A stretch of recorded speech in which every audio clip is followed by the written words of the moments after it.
Good afternoon, everyone, dear colleagues, students, and friends at the Azrieli Institute of Israel Studies. It's a few minutes now past 12 o'clock, so I'm right to say good afternoon. My name is Csaba Nikolényi. I'm a professor of political science at Concordia University and also director of the Azrieli Institute of Israel Studies.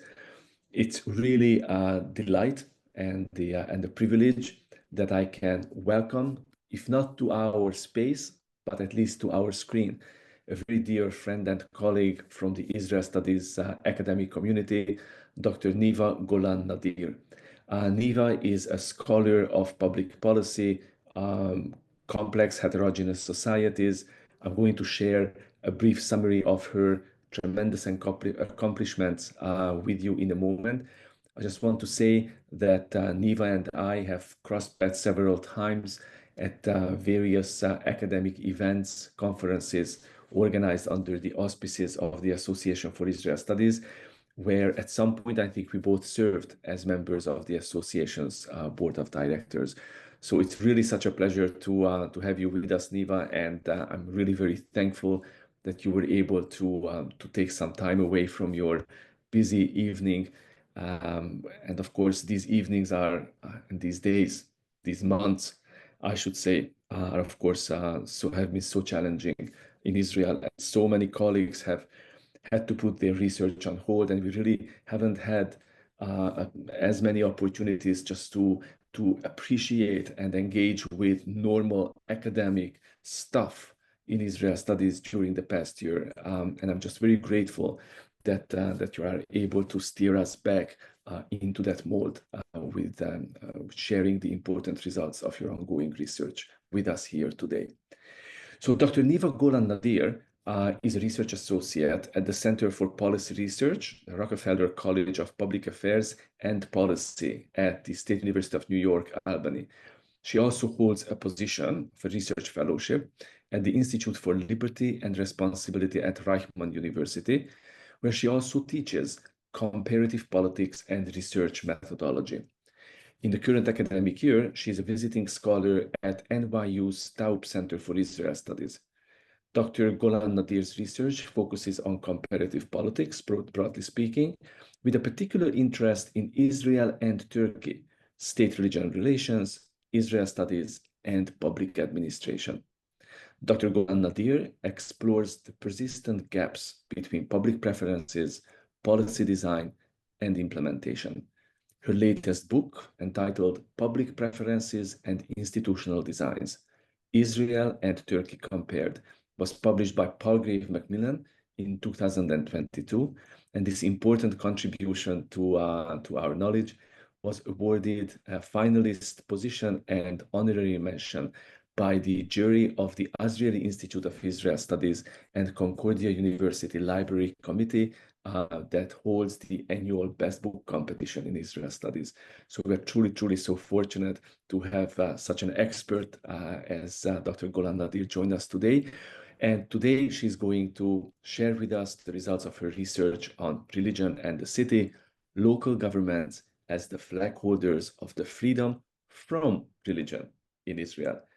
Niva, the floor and the screen, the microphone are now yours. Thank you very much, Eva. Thank you very much for inviting me. I'm very happy to be with you today in Canada and this evening from Israel, from the Tel Aviv area. So yes, the research that I would like to talk about today is actually quite relevant to the wartime that we're experiencing here in Israel. Gladly, there will not be any siren during this evening. Well, 99%. Since we are in a certain truce right now, at least at the northern border. But yes, some of the implications that the war holds will be reflected here. At least I would like to make some comments about that.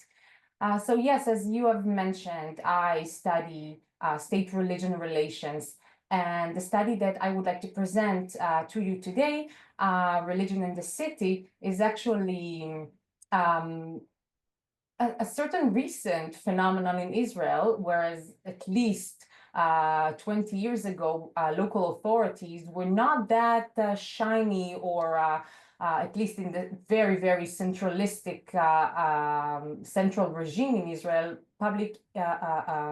local government did not have that much power. But as it seems, because of great gaps between the public will in regards to state-religion relations and the policy as designed, and hence lacking public services, created a reality where citizens can actually just find remedies within the local realm rather than the central government area. So just, well, I will expose the results by the end of today's talk, but I would like to invite you to participate in a survey. I would like to know if you can just scan with your phone, scan this code, to what extent you're satisfied with the public transport services in your area. I'm sure there are different components to it, but especially as to the existence of the services and throughout the week. Namely, there's no actual time where there's no public transport in your area. So yeah, I invite you to just scan the code. I will give you a minute to do that, and I will reveal the results. This is anonymous, of course, by the end of the talk.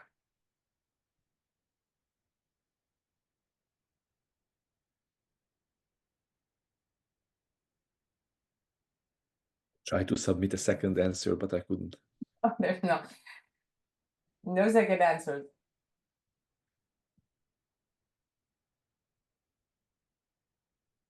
I'll give it a few more seconds.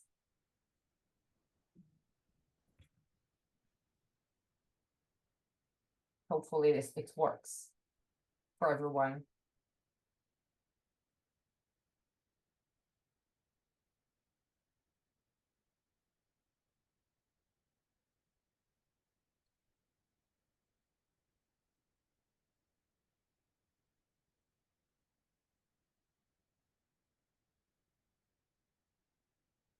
Okay, so I would like to begin just to talk a little bit about the democratic process, basing on democratic theory. In a proper democratic process, we should expect that institutional designs, at the time that they lose their legitimacy, because, well, there's a dissatisfaction among public, we are expected in a proper democratic process, we are expected to find a change in policy. The government is obligated to account for public preferences. Of course, it doesn't happen all the time, and 100% of the time there are different barriers to that. But overall, the government should acknowledge the public preferences and account for it. But at time of democratic deficits, we might find institutional designs that still lose their legitimacy, and there is still the civil dissatisfaction. Yet we do not find a change in policy. What we find is enduring gaps, long and enduring gaps between the policy as designed and public preferences. By the way, we also find that there is no civil protest against this enduring gap. And the reason I would like to suggest is that local governments are actually filling the gap, this gap of dissatisfaction with existing policy at the central government. So democracy and local government, basically, the process that I would like to describe here is that local governments are the one to account for public preferences, despite that it is traditionally, theoretically, and de facto the role of the central government to do that, yet it fails to do that in certain realms of policy. I would also like to focus a bit about the contribution of the study. Well, local governments, and this is again in the context of the ongoing war in Israel, local governments, they have proven to be highly efficient and resilient in managing troublesome occurrences. And we're talking about the COVID-19 pandemic. The local authorities were amazing in taking care of the local population, weather disaster, and overall emergency planning, and we can definitely see this here during the war, opening shelters, giving welfare services to citizens, managing the schools and security, etc. It happens to a great extent.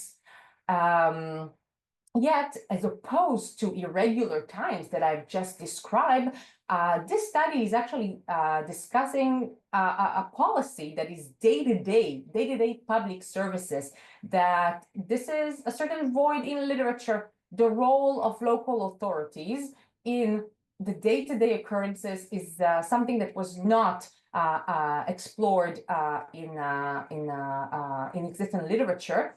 And specifically in the context of religion and the local realm, it was definitely mentioned in the area of Latin America, the post-communist Muslim countries. It was mentioned that there is more of a local pluralism when we're talking about different religions, yet, of course, this did not discuss the ability of the local governments to provide public services that the government simply does not provide.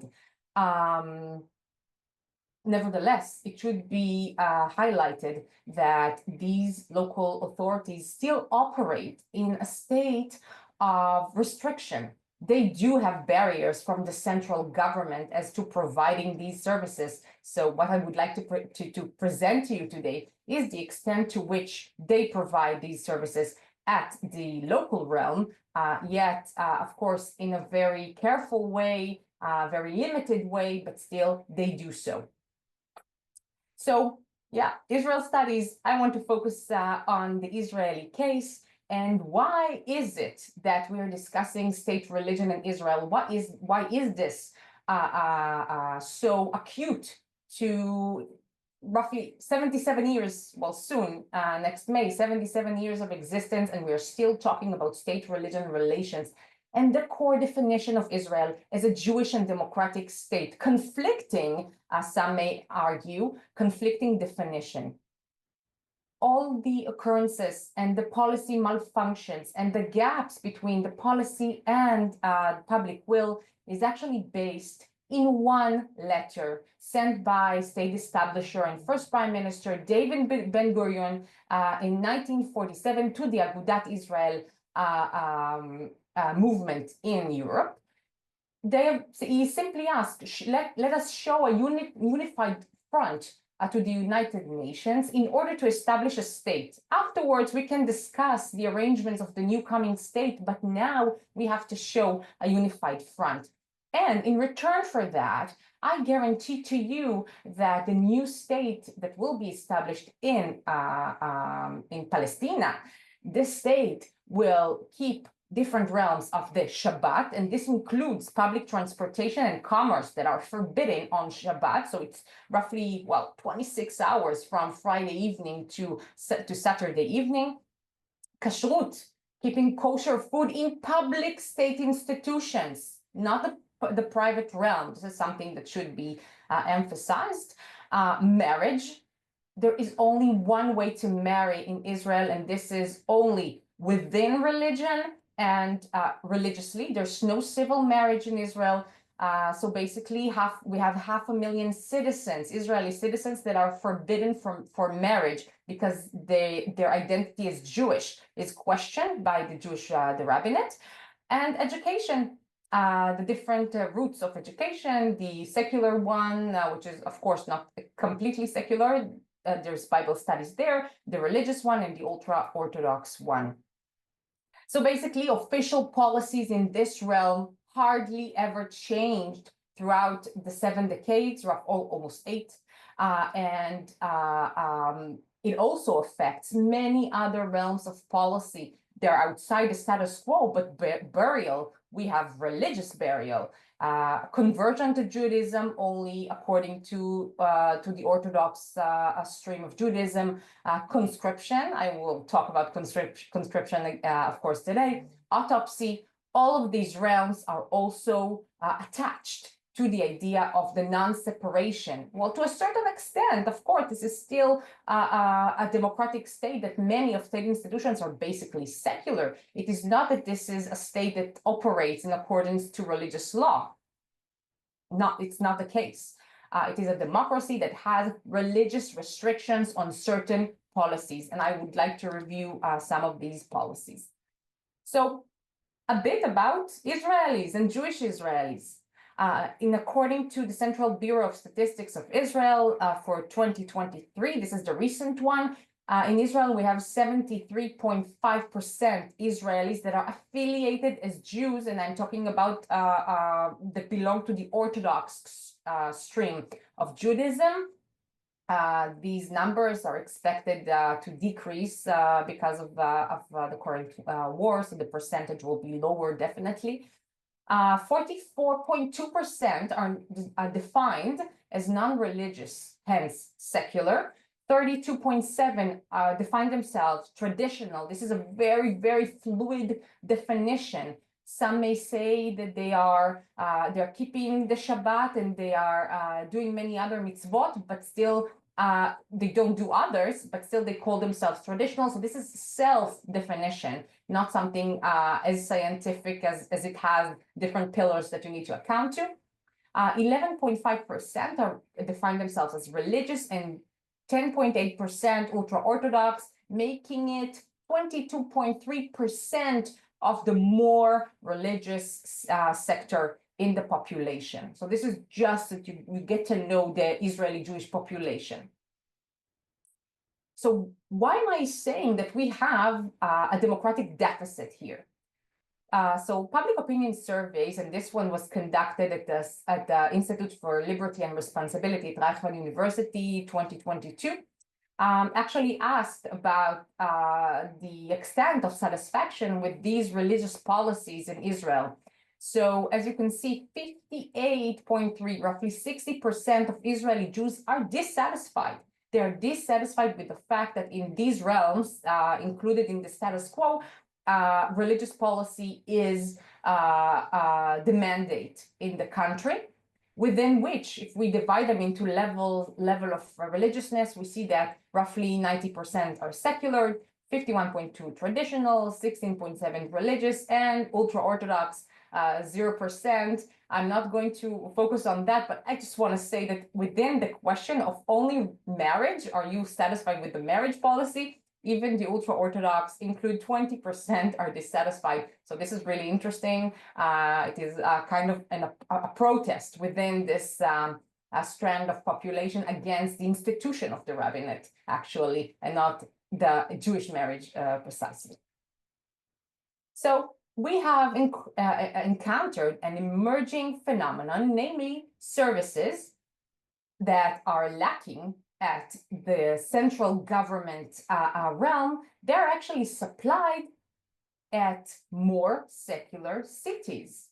Of course, Israel contains different cities. Some are mixed, but some have, like Tel Aviv, that had the majority of secular population, and others that are more religious. But when we are talking about more secular cities, we see different public services that are lacking at the central government level that are produced and supplied by the local government. I just wanted to say that I'm going to focus on three. One will be marriage, one will be commerce on the Shabbat, and well, the core one, the most developed one is the public transportation on Shabbat. So a little bit about the theoretical framework of the study. So basically, in order to establish the gap between public preferences and institutional designs, we need to understand that policies that are produced by governments and the demand of democratic representation usually, well, not usually, at times, we might find that they are in sharp contrast. And this is because there are institutional settings, institutional barriers that simply prevent the government, and I'm talking about governments throughout the years, throughout the decades, prevent them from actually providing these services. This is, of course, this goes against the core democratic principle, and I'm focusing on Robert Dahl, saying that a key characteristic of democracy is the continuing responsiveness of the government to the preferences of its citizens. Well, this is actually the base of my my tuning into democratic theory. Now, based on historical institutionalism, we see institutional lock-ins. Institutional lock-ins means that institutions are actually, they're so stubborn, they're stuck on a certain barrier, a certain policy, and it is really, really hard to modify them following. So they operate in some kind of a monopoly situation. And religion, the case in point, is definitely defined in literature, religion and state literature, democratic theory. It is defined as an institutional, religion is an institution and can definitely be referred to as an institutional barrier. So in democratic states, and well, I argue that there is no distinct and clear separation between religion and state in any democracy. It's not that Israel is, well, it doesn't separate religion and state to a larger extent than other democracies, but we still see indications of religion in many other democratic and Western democratic states.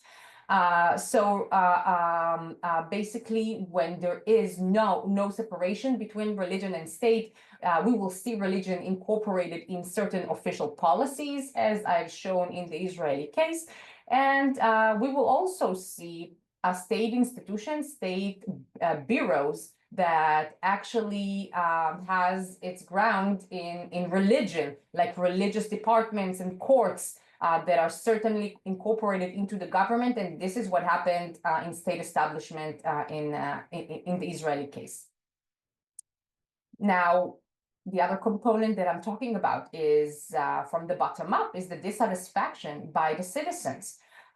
So basically, when we are talking about the economics of religion, it is clear that public preferences as to the way religion should be formed in the public realm is really varied. It's really different among different people. And it's not just between different religions. It's also in culturally homogeneous societies, and we can definitely treat Israel as such. Hence, I refer to this variable as the degree of religiosity, if you may. So this, the fact that there is only one way, only one unified policy that provides or prevents services across society, whereas citizens and different groups have different longings, definitely stand in contrast with democratic theory and the need to account for public preferences. So the question now is, what should citizens do?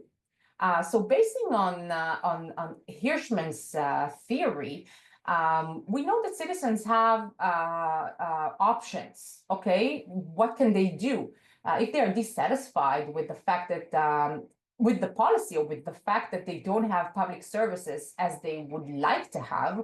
So they can voice, which is actually using civil society, civil protest. Or, and this is only if they have alternatives outside of the institutional realm, outside of that, they can do what we call exit, what Hirschman calls exit, meaning they can exit, they can just quit the firm. This is the terminology that he used. Hence, the state services they can just leave and basically go and find the goods or services elsewhere. This exit, as I can show you here today, can definitely be conducted if we have local authorities that actually provide these services. Now, when we're talking about the local realm, it is true that in a democracy, we would expect that the central government will supply services to everyone, but there are some benefits to providing services at the local realm. First of all, geographically, the local governments are really closer to citizens, to residents in their turf. They can actually provide solutions to local issues and hence reduce the pressure and workload from the central government, and this definitely happened during COVID-19.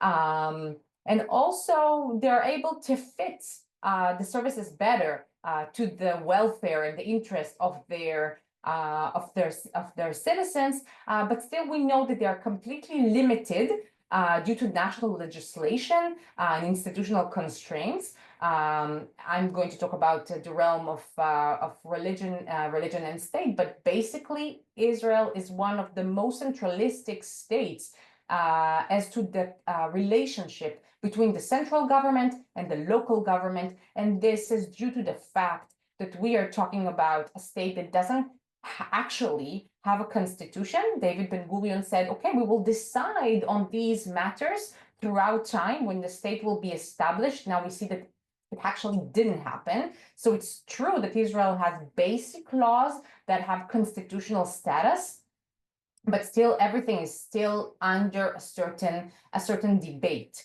So the status quo, this religious institutional barrier that pre-exists even the establishment of the state, is still something that local governments are restricted by.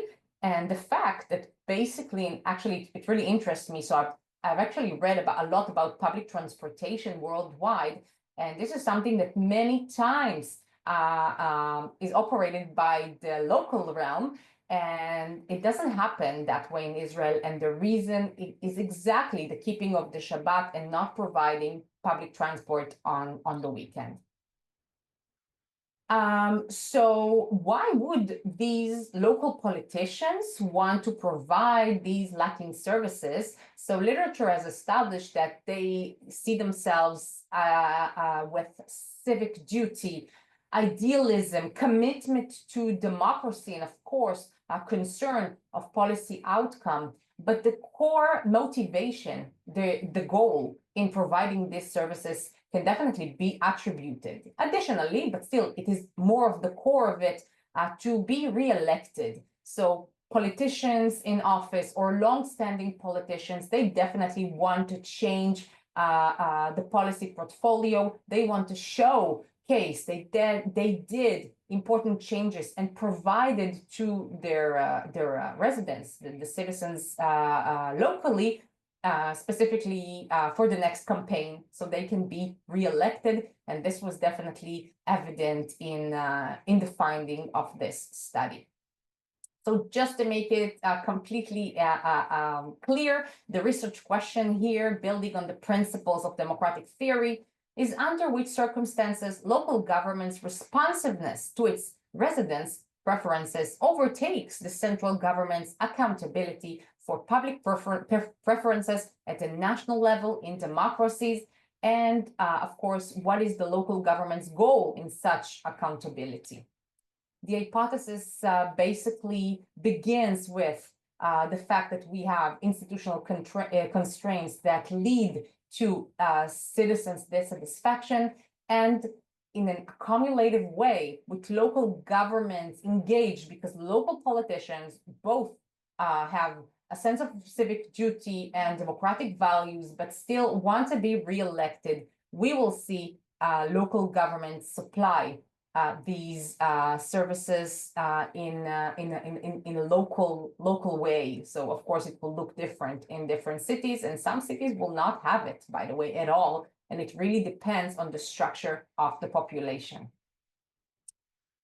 So research design-wise, this is a mixed method research. We started with textual analysis of primary and secondary sources as to legislation and policy, existing statistics on public demand and will throughout the decades, in-depth interviews with local government officials, specifically mayors of different cities, and 4 public opinion surveys as to the trust the citizens have compared to the trusting the central government compared with the local one. So these are the results that I would like to present to you following. So let's begin with dissatisfaction with the policy at the national level. And I would like to divide it because, as I said, I'm going to talk about 3 policies. There are many more, but these are the core ones. So marriage, In Israel, they're only religious marriage, no other way, no interfaith, not same-sex marriage. There is only religious marriage. So do you support allowing civil marriage route in Israel in addition to the religious one?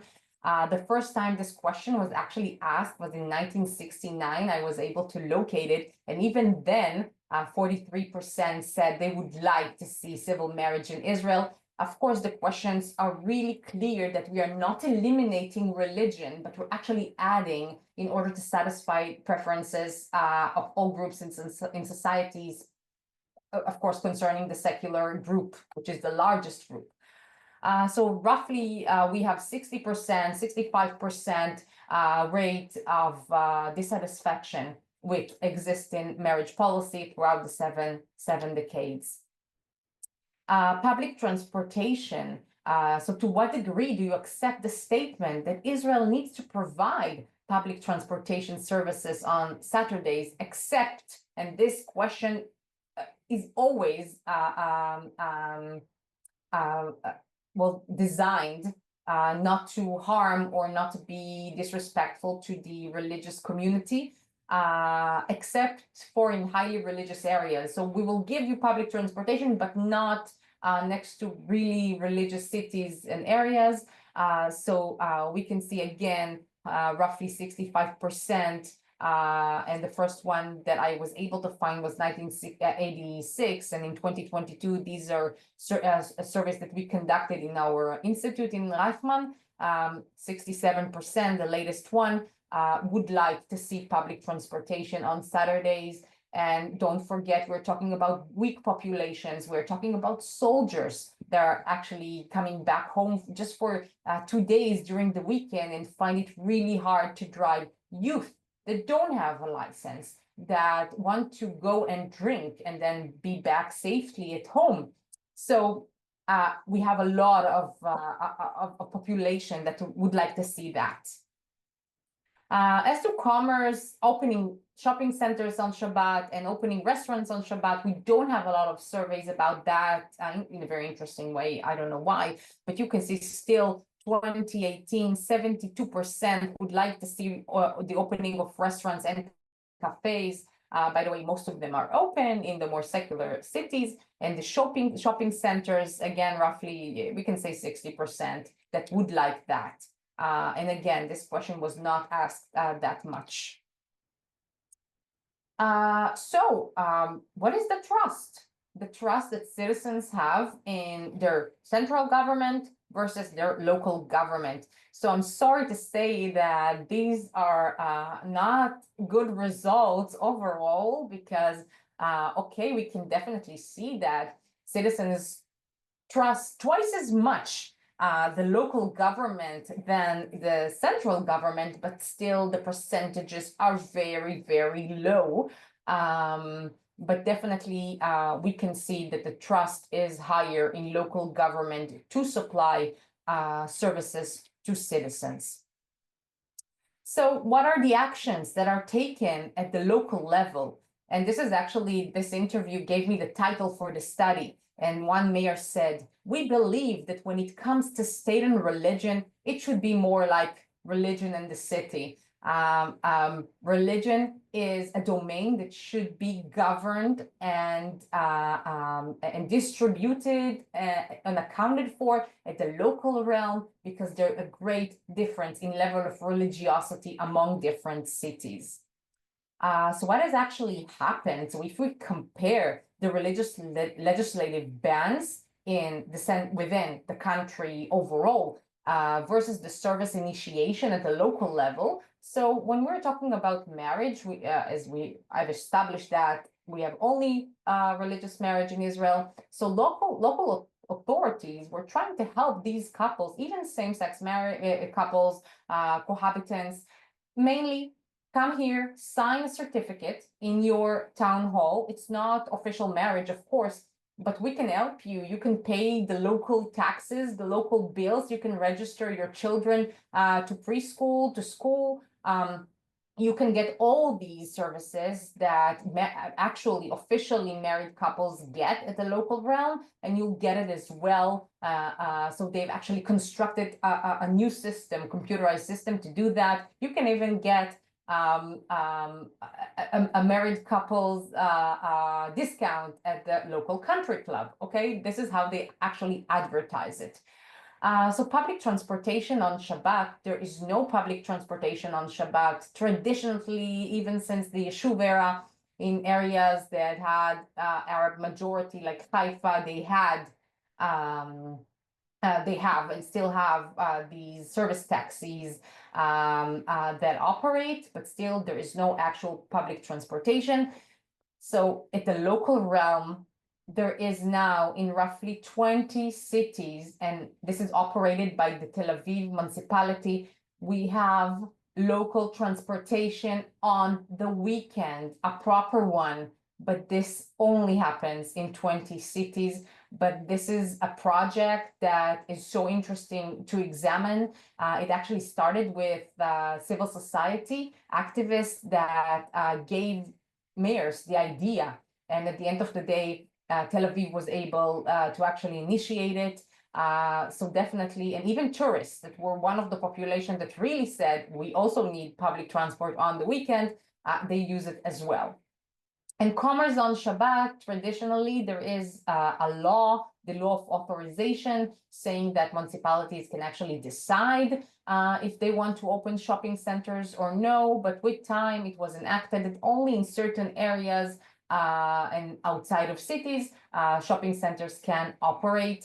But definitely, we can see in more secular cities and activist mayors, we can see those areas open.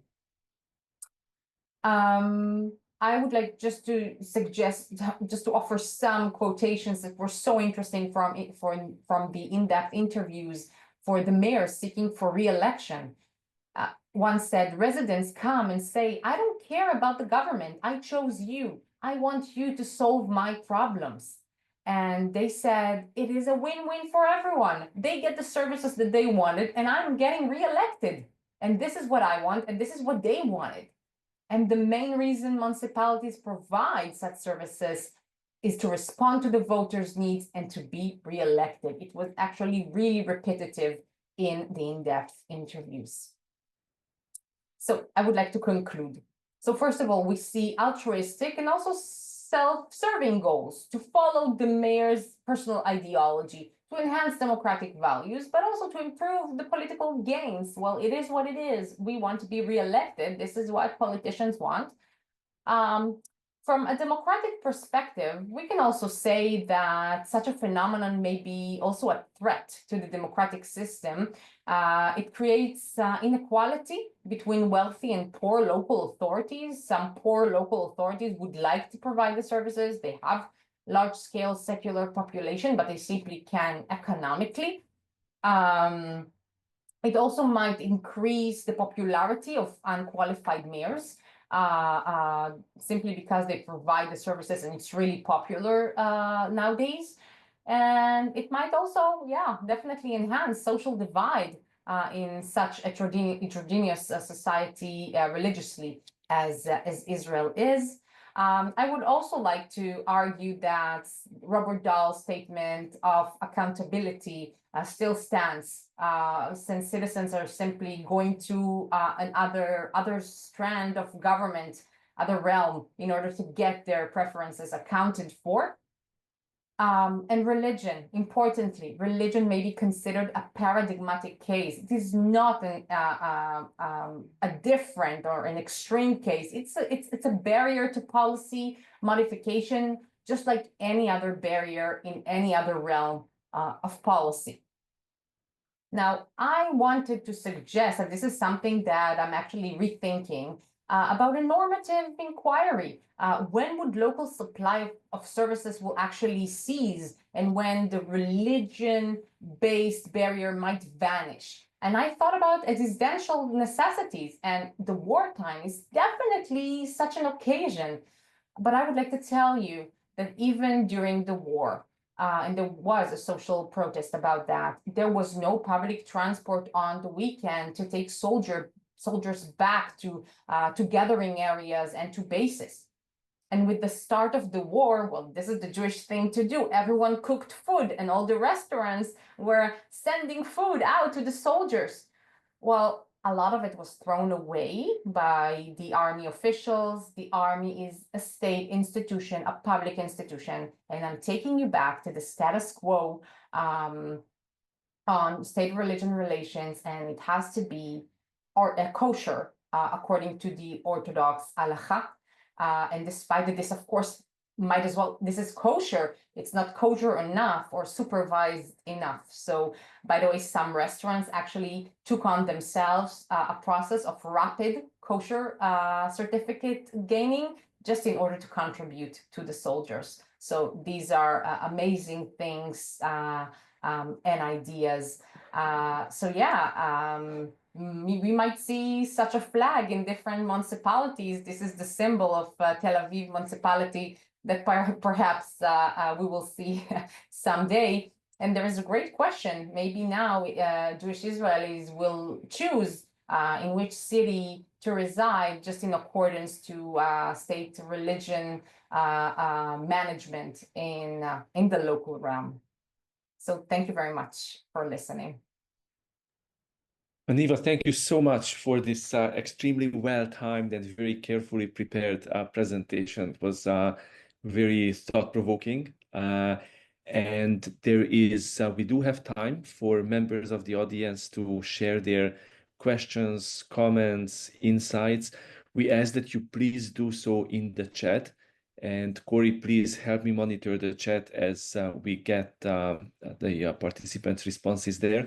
Maybe just to get us started, Niva, I would like to ask a couple of concrete questions that I noted as I was listening to you, and I'm moving backwards. So I found it fascinating what you shared with us about the mayor's responses, rather the mayor's the need to get reelected. Obviously, a very important assumption, a very important behavioral, both assumption but also dictum in democratic local governments. To what extent would you say religion played a role, religion and the city, this theme, to what extent did it play a role in the last round of local elections, which took place during the war itself? And again, I don't know whether you can bring us up to date to just a couple of weeks ago when some of the last southern, like Sderot, for example, and some of the few other southern communities completed their local elections. At the time of war, did this issue matter at all in the electoral sense? Related to that, I was fascinated to hear your description about local transportation on Shabbat in those, or the availability of local transportation in about 20 cities. Do you think that the absence of religious or reasonably sized religious electoral blocks in those cities could provide a reason for that? Or in any event, if you could just shed some light on how important is the religious vote in those 20 cities, that would be helpful. And I was fascinated to hear early on in your talk, I think it was the third, fourth slide, when you noted that you would expect that in the context of the current war, the level of religiosity was going to decline. So why do you expect that? At least that's what I understood. Why would you expect that? Okay, thank you. These are actually great questions, and I have a lot to say about each and every one of it, but I guess we have limited time. But I would like to start with the elections, the recent local elections. So the idea of providing, and let's focus on public transport on the Shabbat.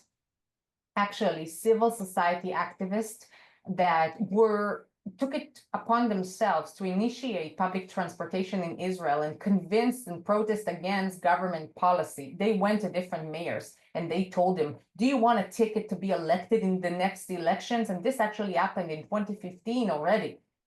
I guarantee to you, because we surveyed your population, your residents, we can assure you that you will be elected on this matter. And it actually happened in many of those cities. So definitely religion has a lot to do with the local elections, and the local politicians are actually, they have discussed it in the interviews. But I would like just to add another component. Before the war, we had something else. We had the judicial reform protest in Israel. And this is the first time local authorities took a political stand against the central government. Hence, those that were more plural, had more pluralist zeitgeist, definitely associated with the anti-judicial reform protest. And this was actually the first time we saw organized local government protest against government policy. So this actually happened. So we could definitely find a correlation between those cities that actually provide these religious services, well, non-religious services locally, and them protesting against the judicial reform, and now also associated with those those that actually say we should just drop this war, stop it, and the first thing first is the hostages, get them back here. So all of these ideas connect to those that are more pluralistic religiously. Now, there was something very interesting in your second question. So you're saying, so those cities that supply these services, they don't have a local, strong local religious bloc, political bloc. So this is a great political game. Some of them disagree or agree with silence because they just get other things that they want from the table. So some of them just disregard it, look away, because they get something else in education, in the religious route of schools, appointments to different religious departments, local ones. This is a game, but definitely in some ways you can see that a pluralist mayor causes a change. Actually, the city of Reichman University, Azrieli, did not join the Tel Avivian project of the Pleasant Weekend, which is the 20 cities driving you from Ra'anana, Kfar Saba to Modi'in already. It's almost south, next to Jerusalem. Did not join as long as they had a more religiously affiliated mayor. The minute the mayor was altered just a few months back, they've joined Pleasant Weekend initiative. So you can definitely see that.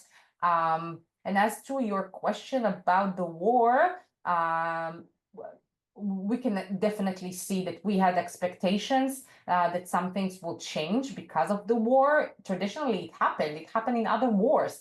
I mean, the Yom Kippur War happened within Yom Kippur. You don't have anything on Yom Kippur. So basically you would have expected that to see a change, but yeah, we did not see it. We did not see it happen. Thank you so much, Niva.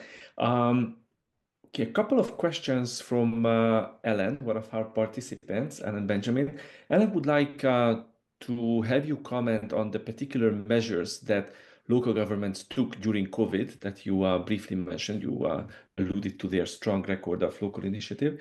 And also, Ellen noticed that in 2013, there was a one-year decline in the demand for open restaurants on Shabbat. Do you have any insight as to why that year was different? And there's a fascinating question by Peggy Cohen-Rabinovich. I'm going to read this out. Peggy tells us that she attended a talk years ago where it was told that ultra-Orthodox women who wanted to serve on their municipal council that was occupied entirely by men. So the women objected, And with time, the rabbis agreed that the local issues did not need Torah opinions, and the women were allowed to run for those positions. So it was a major win at the time.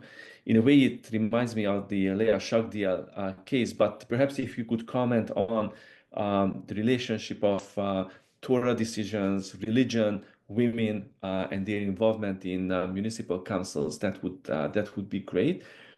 And there are two other questions, so I will bring them up after you have a chance to reflect on these, if that's okay. Unless you want me to read more questions, and then you can decide which one to. Yeah, I can do these three, and then Yeah, okay, great. Okay, no problem. Thanks, I can Niva. take.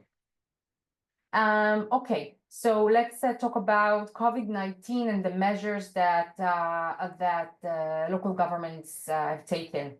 So at the beginning, the central government simply restricted everything everywhere. Okay, there was no time to actually reflect on local components, perhaps smaller populations, more schools with less crowded classrooms that could operate or study.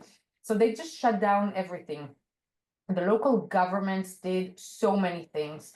First of all, they assisted the elderly, people that needed welfare services, and helped them. No one, I don't know if you remember, I mean, I forgot, but we did not leave the house. We had, I don't know, half a kilometer restriction from our house to be at. We could not even go. So, so basically, they helped those that could have not taken care of themselves. The other things that they did, they decided that this could not be another, and because of the wars, I say another lost year within school education. So they have just saved the school year. They started telling the schools in their turfs, you're going to start with the Zoom. Okay, we do Zoom classes, and then we're gonna go and we will go to the classroom in capsules. And then you have 15 students together, and then the vaccinations operations, they have managed everything while the government was still stuck with quarantines. And they've actually objected the government and the local and the government offices, telling them there is no need to just do a Zoom. We can go to class. So this is basically what they did. So welfare and education, definitely we could have seen that.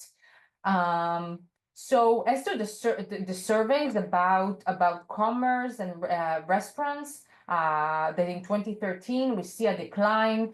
So I've looked at the survey. I just basically think it was a certain sample that was chosen in a certain questionnaire. There was some kind of a change there in the question, and this is basically why it happened. I wouldn't attribute much to it. I actually looked into it. So this is about that. And the question, Peggy's questions, a question about women in religious councils, it is so interesting because we can definitely see that we have progress there. They actually allow women to participate and be part, of course, in low numbers, but women are now allowed to participate in local councils or be the head of councils. So this basically happened. Also, it depends on the government. The current government right now actually had an initiative that they are going to dictate on the people that will actually be members of the religious local council in cities, and different mayors actually wrote on Facebook, no, you're not going to do that. We are going to nominate our people and not other people that you decided in accordance with our local zeitgeist. So yeah, this is great questions. That wonderful. Thank you so much. The next two questions, I want to make sure that I respect the order in which they were raised. The first one is by Zara Maloon.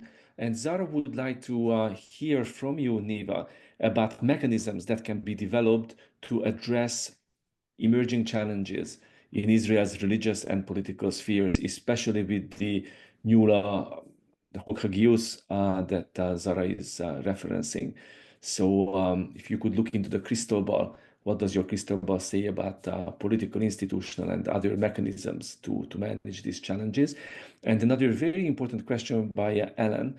Ellen would like to hear from you about local governments in majority Arab Israeli towns that might have taken measures to enable pluralistic policies similar to those that relatively secular Jewish Israeli towns have done. And if I may just put in some publicity for the Institute, for the Azrieli Institute, Ellen, I want to just mention that a couple of months ago we hosted Wafi Ghanem, a young scholar from Bar Ilan University who also holds a position in the local government of Sakhnin. And that was exactly the point of his talk. He talked about the pluralistic educational policies in Sakhnin. But sorry, Niva, it was rude that I interjected. It's your floor, so please. So Zara and Anna's questions. Okay, so Zara's question is really interesting. Yeah, there is the fact that we have the religious barrier in Israel, and despite it, I'm saying this is a barrier like any other, faces a difficult reality right now, because despite it, we see that there should be a war effort. More soldiers should join. And by the way, some of them did volunteer, but we were talking about nurses and doctors and welfare, ultra-Orthodox men and women that volunteer to the army, but this is not an actual recruitment to the army.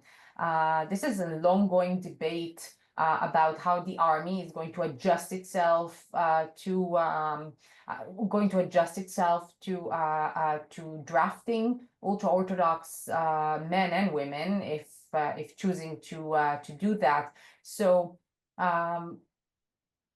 it's a great debate. Many times legislation tried to solve it. We also have seen it right now that they try to solve it. They cannot do it. Even the religious bloc itself, the political parties, are unable to make a proper decision about that. And because of the war, they actually asked the coalition, let's drop it. We don't want to legislate a law protecting the religious ultra-Orthodox from drafting to the army now because of the sensitive situation. At the end of the day, a middle ground will be found. It has to be. There's no other way. There are great security necessities, and we see less and less citizens that are able to join the military. The load on the miluim, on the reserve duty soldiers, is great, and I'm talking from personal perspective. My husband is doing miluim. My students are not in class because they're there and they're excused in many ways, and the universities really help them. We have lost many students at Reichman University, sadly. So this reality calls for a fair share in this burden. I would like to mention there is some kind of justification in ultra-Orthodox men, Torah sages that study Torah. The idea of David Ben-Gurion was that they were all murdered in the Holocaust, and we have only 400 left. And this is why, at the end of the day, by the way, only in 1951, they were exempt, okay? Not in 1948 immediately. So a certain quota will stay and study Torah. The other must do something. So only with a coalition like the unity government that precede this Netanyahu coalition, that are more open-minded to different changes and understand political reality in the country, only then we can reach an understanding that will be fair to both. And I would just give you a teaser for my ongoing research on the Israeli army. The Israeli army holds certain religious policies. It's a state institution, a public institution, so kosher and Shabbat and everything that I talked about. But if we examine satisfaction from religious services or the lack of it in the army, you can see that the secular strand and the religious strand or traditional strand both dissatisfied just the same. Hence, well, sort of protecting or allowing the stability of the institution, not because of satisfaction, but because of dissatisfaction altogether. everyone's dissatisfied. We see great stability in the institution. So this is really interesting. So thank you, Zala, for the question. Well, great question about the Arab local authorities. They are really disadvantaged to begin with low budgets and difficult infrastructure. So basically, the thing that they have, because they don't have a majority of Jewish population, if at all, they do have public transportation on the weekend. This is something that it pre-existed the state from the Yishuv era. They do have public transportation. Haifa has public transportation. This is traditional as to before the establishment of the state. The society is conservative, and despite that this is a known fact, that they would like also to be outside some of them to be outside the religious constraint, and not just marry in religious ceremony at a mosque. They would like to see civil marriage as well. This is far from being associated with them. Definitely hard, and this is why I always say my research population is Israeli Jews. As I examine the reasons and everything that was attached from state establishment vis-a-vis historical institutionalism and the current state of affairs in the democratic realm. In more traditional strands of the population, it is harder to establish that, since the society is really conservative. Niva, do you think that there is a difference regarding this last point between Arab Christian and Arab Muslim municipalities, or they are pretty much similar on this issue? No, so we definitely see that Arab Christians are less conservative. We see them more in the public realms. You even have TV personalities and celebrities that are from this strand of population. They are less conservative and definitely more pluralistic. So yeah, definitely I would differentiate, and still I'm not an expert on these populations, but I would say there should be a differentiation between these two populations, two Israeli minorities, in fact. Yeah. Niva, thank you so much. I do not see any other questions, but I do see a beautiful comment from Peggy, who is thanking you very much for this wonderful talk that you shared with us. And Peggy also mentions that her son is a graduate from Reichman University, from the School of Diplomacy and Strategy, where she received a great education. So Peggy, thank you so much for sharing that with us and for being always such a strong supporter of our programs. And Niva, thank you for taking this hour and a bit away from your family and from your evening in Israel. We are very, very grateful. And with your permission, since we are recording this talk, we would like to share this through our various channels with other members of the Israel Studies community here in Montreal who were not able to join us today. So that we would like to do. I would also like to thank each and every one of you in the audience, dear friends and colleagues, for joining us today in participating and in continuing to learn about the fascinating political, social developments that are taking place in Israel, even at this very difficult time of war. And it's important that we continue learning together and we continue supporting with our enthusiasm the academic study of Israel together. And last but certainly not least, I would like to thank our social media and communications advisor, Corey Newman, who as always is working his magic behind the scenes to make sure that events such as this talk can be brought to us, to your screen, and also shared with a wide membership and constituency in Israel Studies. Niva, once again, thank you so much. It was absolutely fascinating. I look forward to following up on many of the issues that you raised, and we have great plans for continued collaboration with you. And so hopefully before long we will be able to welcome you also in person in Montreal at the Azrieli Institute of Israel Studies. Thank you for being with us today. Thank you. It was a great, great evening. Thank you so much. Thank you, Niva. Bye. Bye.